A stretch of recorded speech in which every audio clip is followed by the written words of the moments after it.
pasado alas 4 ngayon, Biyernes, kainit, may naglalagay sila ng tansi dyan para yung sa side doon, ukayan na. So natapos sila dito sa Lukuran, sa side na to, and then yung pinakaharap, tapos na yung ukayan doon.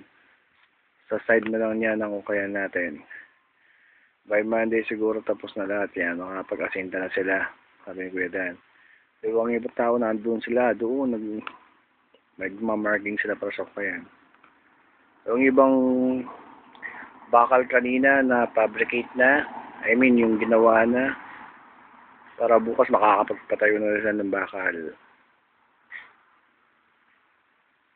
Init. So ngayon na yung Friday, ito yung mga ukayan natin, kalalalim.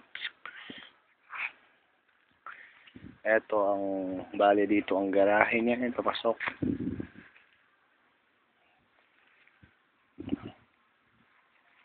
Talim ng mga ukay.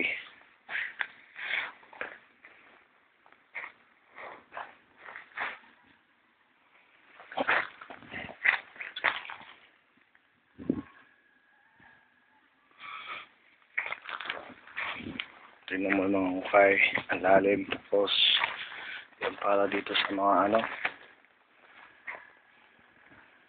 dito yung sa main gate na pantao. Dito banda yan, di ba?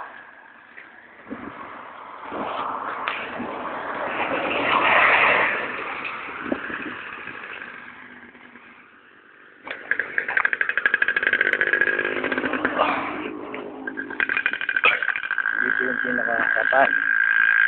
Siguro dito yung sa grotto.